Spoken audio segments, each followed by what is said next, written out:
ሁላችንም ሜድ ስኩል ውስጥ ስንገባ ህልም ይዘን የመጣ ነው። በጣም አሪፍ ዶክተር የመሆን፣ ቤተሰቦቻችንን የማኩራት፣ ወደፊት ኢኮኖሚካሊ ራሳችንን ሰፖርት ማድረግ፣ ሌሎችም በጣም ብዙ ህልሞች። ከዛ ግን መጀመሪያ የገባንበትን ህልም ይዘን እየቀጠልን ስንሄድ ሎንግ ጆርኒ ነው እና እንቅልፍ ስናጣ፣ ኤግዛም ሲያናደን፣ ሰምቲንግ አፕን ሲያደርግ እነዛ ህልሞቻችን እየደበዘዙ ይመጡብንና በቃ ድሮፕ አውት ማድረግ ወይ ደግሞ ሜዲሲን ትክክለኛ ምርጫ አይደለም ተሳስቻለሁ ማለትና ሌሎች ብዙ ኩዌስችኖች ይፈጠሩብናል። ስለዚህ ዛሬ ሜድ ስኩል ላይ እንዴት ሰርቫይቭ ማድረግ እንዳለብን ከኔ ኤክስፒሪየንስ በመነሳት የምናየው ይሆናል። መጀመሪያ ማወቅ ያለብን የጀመርንበትን ምክንያት ነው። ሁላችንም ወደ ሜድ ስኩል ስንገባ እንድንገባ ያደረገን የየራሳችን ምክንያት አለ። አላማችን ብለን ይዘን የመጣነው ነገር አለ እና እንድንቀጥል የሚያደርገን እሱ አላማ ነው። እንደምታውቁት ሜድ ስኩል በጣም የረጅም ጊዜ የረጅም ርቀት ጉዞ ነው። ልክ ማራቶን እንደሚሮጡ ሰዎች ማራቶን የሚሮጡ ሰዎች በሜትር የሚለካ ርቀት አይደለም አይደል? በጣም ብዙ ርቀት ነው የሚሮጡት፣ ለረጅም ሰዓታት ነው የሚሮጡት እና ልክ እንደዛ ነው ሜዲሲን። እና በዛ በረጅም ጉዞ ውስጥ ደግሞ የሚደክማችሁ ሰዓት ይኖራል፣ አቅም የምታጡበት ሰዓት ወይም ደግሞ ተስፋ የምትቆርጡበት በጣም ብዙ ቀናቶች ሊኖሩ ይችላሉ። እና በእነዚህ ሰዓት ውስጥ ሁልጊዜም ማሰብ ያለባችሁ ይዛችሁት የመጣችሁት አላማችሁን ነው። ለምንድን ነው እዚህ ቦታ ላይ የመጣሁት የሚለውን አንዳንድ ጊዜ በጣም አጥንታችሁ ያመጣችሁትን ወይም ደግሞ የለፋችሁትን ያክል ውጤት ላታመጡ ትችላላችሁ። አንዳንድ ጊዜ ሌሊቱን ሙሉ አጥንታችሁ ሞርኒንግ ራውንድ ላይ ስትጠየቁ በቃ ሁሉም ነገር ሊጠፋባችሁ ይችላል። እስከምትሸማቀቁ ድረስ ምንም ነገር ላትመልሱ ትችላላችሁ። እና እንደዚህ አይነት ሁኔታ ውስጥ ራሳችሁን ስታገኙ ብዙ ጊዜ ሁሉም ተማሪ የሚጠይቀው ጥያቄ አለ። በቃ ይሄ ለኔ ትክክለኛ መንገድ አይደለም፣ ዲዘርቭ አይገባኝም፣ ሜዲሲን ውስጥ መማር የለብኝም፣ በቃ አልችልም የሚሉ ብዙ ጥያቄዎች ይፈጠራሉ። እና በዚህ ሰዓት ሁሉ ጊዜ ማሰብ ያለባችሁ ወደዚህ ቦታ ያስመጣችሁ መጀመሪያ ቀን ፈርስት ዴይ ሜዲሲን ስትገቡ እንድትቀጥሉ ያደረጋችሁ ይዛችሁት የመጣችሁት አላማ ነው።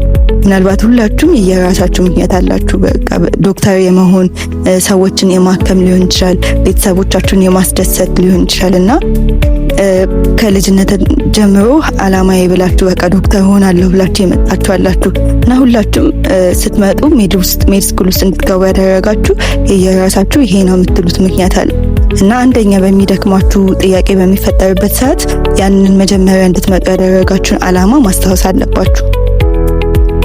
ሌላኛው ማድረግ የሚገባን ኮንሲስተንስ መሆን ነው። በሜዲሲን ላይፍ ውስጥ ፐርፌክት መሆን አይጠበቅብንም። ኮንሲስተንሲ ግን በጣም የሚያስፈልግና ዋና ነገር ነው። ምንድነው ብዙዎቻችን የምናጠናው ኤግዛም ሲደርስብን ነው። የዛኔ ደግሞ በጣም ብዙ ትምህርት ስለሆነ በአንድ ጊዜ አጥንተን መጨረስ ያለብን በጣም እንጨነቃለን፣ ፓኒክ ውስጥ እንገባለን እና ይሄንን የሚያስተካክልልን ኮንሲስተንስ መሆን ነው። ኮንሲስተንስ መሆን ማለት በቀን ውስጥ የሆነ ሰዓት እንመድባለን። አንድም ሰዓት ይሁን 2 ሰዓት ይሁን ለዛ ሰዓት ታማኝ ሆነን በደንበኛ ብናጠና ውጤታማ የምንሆንበት ትኩረታችን ማይረበሽበትን ሰዓት መርጠን ያንን ሰዓት ፎከስ ሆነን ማጥናት ነው በቀን ውስጥ። ከዛ ልክ ኤግዛም ሲደርስ ራሳችሁን ስታዩት በአንድ ጊዜ ብዙ ነገር አጥንታችሁ እንደጨረሳችሁ ነው የምታውቁት።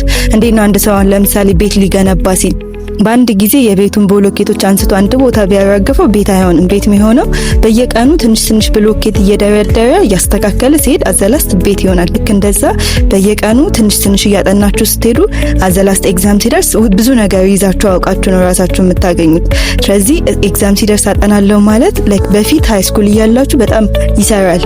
በቃ ኤግዛም ሲደርስ ብታጠኑም ኤግዛሙን በደንብ አድርጋችሁ ትሰሩታላችሁ። ሜድ ላይፍ ላይ ግን በአንድ ጊዜ የምታጠኑት በጣም ብዙ ኢንፎርሜሽን ነው። ስለዚህ በአንድ ጊዜ አናቶሚ፣ ፊዚዮሎጂ ሌሎችም አንድ ላይ ስለሚመጣባችሁ እሱን ጫና ለማቅለል ግዴታ በቀን ውስጥ ስፔሲፊክ የሚመቻችሁን ሰዓት መርጣችሁ ያንን ደግሞ በታማኝነት እያከበራችሁ ማጥናት አለባችሁ። other thing is understand the concept እና ብዙ ጊዜ ሜድ ስኩል ላይ ምናነበውን ነገር ላይክ ደጋግመን በማንበብ ለመሸምደድ ነው የምንሞክረው ወይም መጽሐፉን ኮፒ ፔስት ለማድረግ። ግን ትክክለኛ ሜትድ አንድ ነገር ስናነብ ሀሳቡ ምንድነው፣ ይዘቱ ምንድነው የሚለውን ለመረዳት መሞከር ነው። ላይክ ፓቶፊዚዮሎጂ ሜካኒዝሙን ለምንድነው እንዴት እያለን ጥያቄዎችን በመጠየቅ ያ ነገር ምን ለማለት ፈልጎ ነው የሚለውን መረዳት። ዳይሬክትሊ ከሸመደድነው ምናልባት ኤግዛም ልናልፍ እንችላለን። ግን ላይክ ኤግዛሙ አርብ ቢሆን ለሰኞ ረስተናል ያንን እውቀት። እንደ ሜዲሲን ደግሞ የምናገኛቸው እውቀቶች ለኤግዛም ብቻ ሳይሆን ወደፊት ፔሸንትን ለማዳን የሰው ህይወትን ለማዳን የምንጠቀምበት ስለሆነ ሎንግ ተርም የሆነ እውቀት ወይም ደግሞ ለረጅም ጊዜ የሚቆይ መሆን አለበት። ያንን ለማድረግ ዋነኛው የሚያስፈልገው ነገር ኮንሰፕቹዋል የሆነ አጠናን ነው። ስለዚህ ከመሸምደድ በፊት ሀሳቡ ምን እንደሆነ ለመረዳት መሞከር የግድ አስፈላጊ ነው። ሌላኛው ማድረግ ያለብን ራስን ከሌላ ሰው ጋር ማወዳደር ማቆም ነው። ኮምፔር ማድረግ ራስን ሌላኛው በአካዳሚክ ህይወት ውስጥ በጣም የሚጎዳን ነገር ነው። ምክንያቱም እንደምታውቁት ሜዲሲን ውስጥ የሚገቡ ተማሪዎች አካዳሚካሊ ጥሩ ውጤት ሲያመጡ የነበሩ ናቸው። ሜቢ አንደኛ ሁለተኛ እየወጡ የነበሩ ናቸው።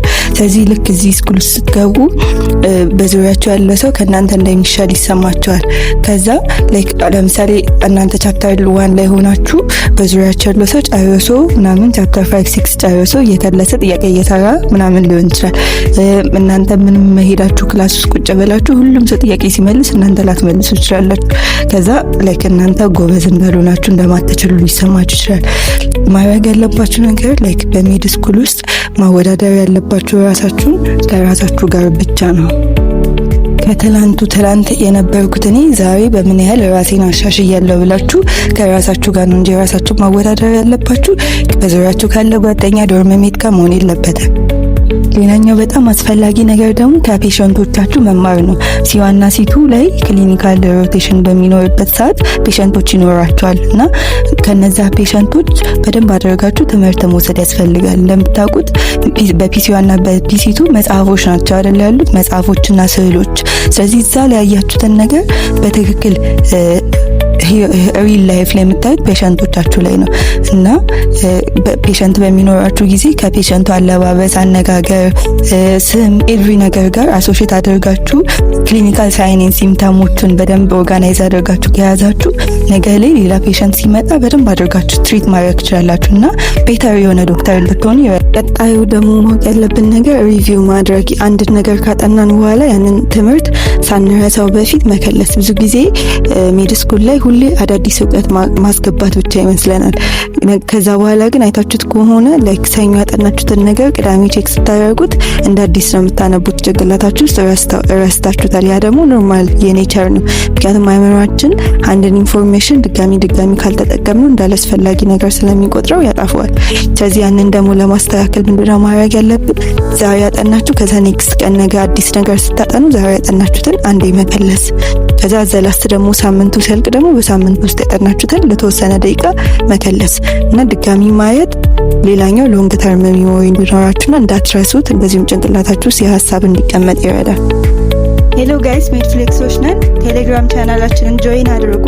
በቻናሉ ላይ ከፕሪሜድ እስከ ኢንተርንሺፕ ፋይሎች፣ ፒፒቲዎች፣ ሃይ ይልድ ኖቶች፣ እንደዚሁም ቪዲዮዎች፣ ፕሪቪየስ ይር ኤግዛም፣ እንደዚሁም ደግሞ ኤግዛም ቲፖችን ታገኙበታላችሁ።